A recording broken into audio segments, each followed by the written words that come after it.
Why does meditation have the capacity to make us feel worse? This is something that I feel like not a lot of meditation teachers talk about, even though it's something that I would argue that the overwhelming majority of meditators are going to go through. If you're serious about this practice, if you're serious about taking meditation to its limit, inevitably you're going to run into times where meditation isn't making you feel better, it's actually making you feel worse.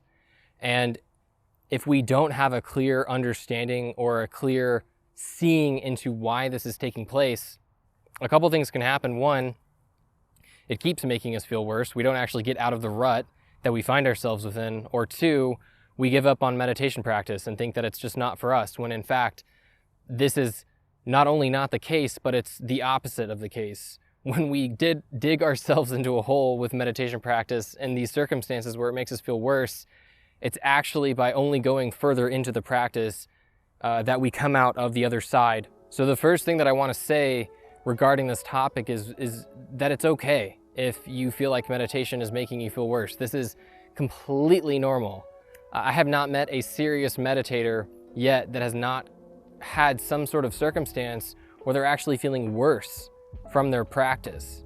So please understand that if you have just started, or if you maybe have started out, you built a lot of momentum. Let's say you've been practicing for like 6 months or a year, and then suddenly it's just a drag to sit down. It feels like you're forcing yourself to practice, and every time you do sit and gut through the practice, you just feel awful. Please understand that this is completely normal. Understand that this is just a function of the way that the human psyche has been set up, both from a biological perspective, but also from a societal conditioning perspective. So let's talk about that for a moment, the biology of the human mind. From an evolutionary perspective, it makes sense that doing something like sitting down and being content, being satisfied with just nothing but being, would be evolutionarily disadvantageous. In other words, you're much more likely to get eaten by a tiger or get mauled by a bear if you don't have a keen, powerful survival drive. A survival drive that is built off of taking action, not getting too comfortable with where we are. So when we think about the way that our evolution has programmed us, basically, it makes sense that the mind would be set up to not be content with meditation. And I think most people don't give enough credit to this evolutionary mechanism. I don't think most people actually understand it, but when we sit down, it becomes very apparent that our minds are programmed to avoid pain, seek pleasure. This type of functionality, constantly seek, constantly think, constantly project into the future, or think about the past and think about how we could have maneuvered some sort of social situation or some sort of survival situation more effectively to our benefit. So our minds are programmed to move away from the present moment for the sake of our biological survival. At an even deeper level, we are deeply addicted to stimulation. I don't know if perhaps this wasn't an issue back in the day, back when the Buddha was starting Buddhism, back when there wasn't the internet around, when people didn't have 24/7 access to social media, the internet, TV, video games, back when like really stimulating foods and entertainment weren't around. Like, we really live in a stimulating society, a society that has hijacked our dopamine pathways from a multitude of different angles. We've been sexually hijacked by porn. We've been hijacked in terms of our digestive system with tasty food. We've been hijacked when it comes to our ability to stay focused and concentrated. There's a lot of different elements at play when it comes to how our reward systems have been hijacked by mainstream society. And so, in a sense, and I say this with no judgment and no anything at all, because I'm also a member of this society, but to a large extent, we are all addicts to stimulation. And so when we enter into a space like meditation, and we're just sitting in our own being, to a large extent, we are addicts facing withdrawal symptoms. People don't really think about it this way, though. Our definition of addiction doesn't hold space for this type of possibility. And maybe it's because it's so mainstream, like truly everyone in the Western world, or not everyone, but the majority of people in the Western world are deeply addicted to these forms of entertainment, distraction, titillation, dopamine hijacking systems from multiple angles. Perhaps the fact that it's such a widespread phenomena is why it's gone so unnoticed. It's so normal that it's just hiding under the radar. I'm not actually sure, but what I can tell you is that when we get serious about meditation, we are facing that. We are facing the lack of stimulation. We are facing a level of aestheticism and discipline that we normally do not expose ourselves to. So why does it make us feel worse? Well, it's because we're having withdrawal symptoms as we sit down and meditate. When we start pushing the envelope of practice, going from doing something like 10, 20 minutes a day to something like 60, 70, 90, 120 minutes a day, something like that, there are going to be psychological repercussions when it comes to that lack of stimulation. Another angle to consider when it comes to meditation is that when we do sit and practice, the film of the subconscious mind to the conscious mind starts to get lifted. Or perhaps we could think of it as it starts to become more porous. So subliminal thoughts and emotions that don't normally make it into conscious awareness suddenly have the space to arise and come up, and we have to deal with that. So if there are traumatic memories or even traumatic emotions that don't have memories attached to them, that are still in our subconscious minds, that haven't been processed, that haven't been effectively felt, that haven't been effectively held, the space to hold them hasn't been opened up, well, meditation will open that up. And this can actually be dangerous for some individuals. If people are struggling with mental health or have been deeply traumatized, I would personally recommend meditation not be undertaken at the intensity that I normally recommend, which is like an hour a day, without also having access to therapy of some kind or medication in some cases. And I also think our society's definition of trauma is not wide enough.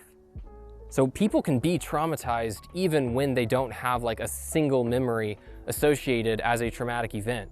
Just the day-to-day living can be traumatic. Like, for example, a child who, let's say they don't have any friends over the course of a couple of years in school, well, it's not like one thing is happening for that child and suddenly they're traumatized. It's a recurring, repetitive micro-trauma of feeling lonely that traumatizes that child. And so if that child grows up and starts a meditation practice, they may run into feelings of loneliness. Those feelings of loneliness might create a veil of interpretation of the world that creates depression or creates anxiety. And suddenly meditation is bringing those emotions up. And if they don't have the tools to deal with them, perhaps if they don't have therapy or if they don't understand how to heal, meditation can be counterproductive and actually be a harm to them.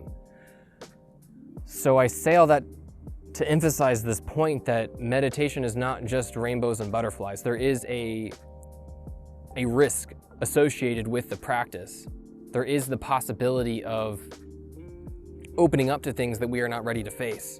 The one caveat that I want to say about this healing process and meditation is that fundamentally we are going to have to partake in something like meditation if we are to effectively heal, therapy or no.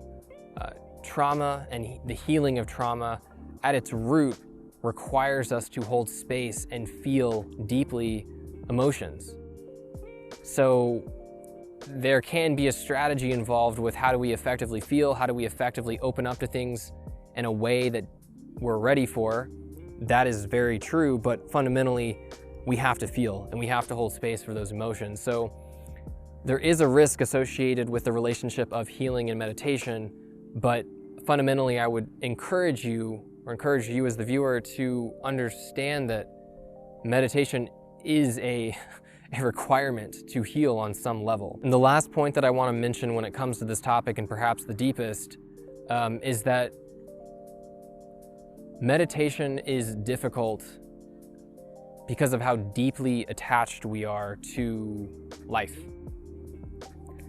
And this is something that I personally didn't start to appreciate until very recently, actually. My last meditation retreat, I gained insight into how deeply I was attached to my sense of self, the way that I show up in the world, my life, my family, my friends, my loved ones, like all of it. There is a huge level of attachment that we're all holding on to.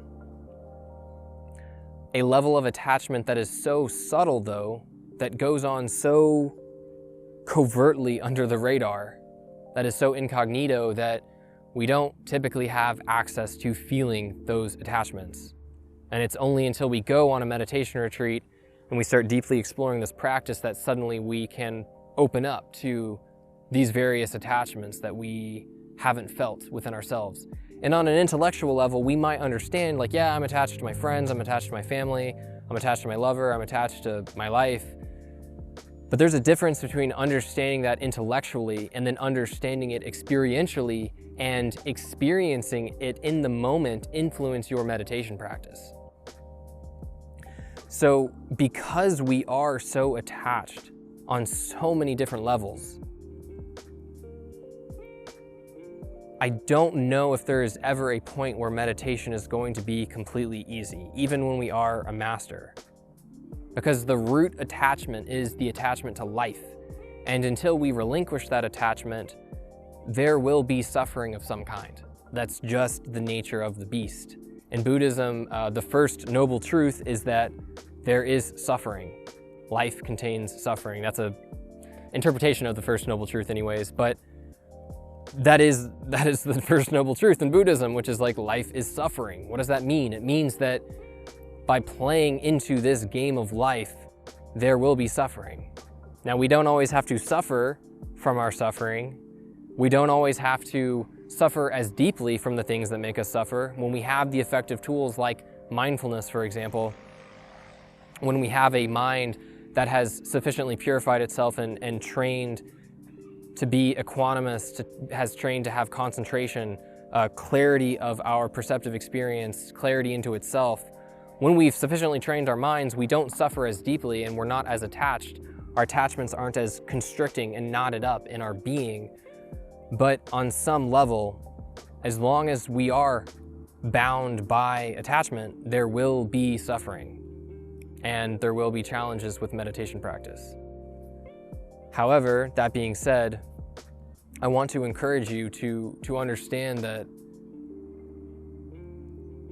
the extent to which we can alleviate these attachments or this suffering affiliated with meditation practice is profound, such that there will come a point where the percentage of meditation making you feel worse and the percentage of meditation making you feel better, making you feel happier, is going to be vastly outweighed in favor of meditation making you feel better. So it is fundamentally a practice of human happiness, I would say. Like, if you want to be happy in all of the different dimensions of happiness that there are, meditation is a necessity. It's just that it requires a ton of upfront effort to start to unlock the possibility for this happiness. A lot of effort is required, and a lot more effort, I think, than people realize. I would encourage you guys to have faith in this practice, to have faith in that intuitive pull that is encouraging your attention to turn in on itself, that is encouraging attention to turn within, to turn inward. Trust that source, trust that gut feeling that has drawn you to practice. I promise that it will pay off, even if right now in the short term, it's challenging. And the other thing that I would like to mention, just as a few possible pieces of advice or tools that you can use if meditation is making you feel worse, back off a little bit, man. You don't always have to practice super intensely. Even if you sit down and meditate for something like 5 minutes or a single minute of formal, dedicated, silent, still practice, that's still a victory. So there is no rush. This is like a homework assignment that we have our entire lives. We have until our physical deathbeds to turn in. So there's really no rush. And as long as you are stoking that daily momentum, eventually you will work through whatever emotion or attachment or disposition that's facilitating the challenge. You will work through that and be better for it on the other side. And you will have that motivation to practice more intensely, to practice more deeply. So that's all I have to say. If there are any questions, comments, or concerns about this topic, please leave them in the comment section below. I do my best to answer as many questions there as possible. And by asking a question, you're not only helping yourself, but you're helping anyone else who may have a similar question or is interested in whatever it is you're bringing up. So I hope you enjoyed the video, and until next time.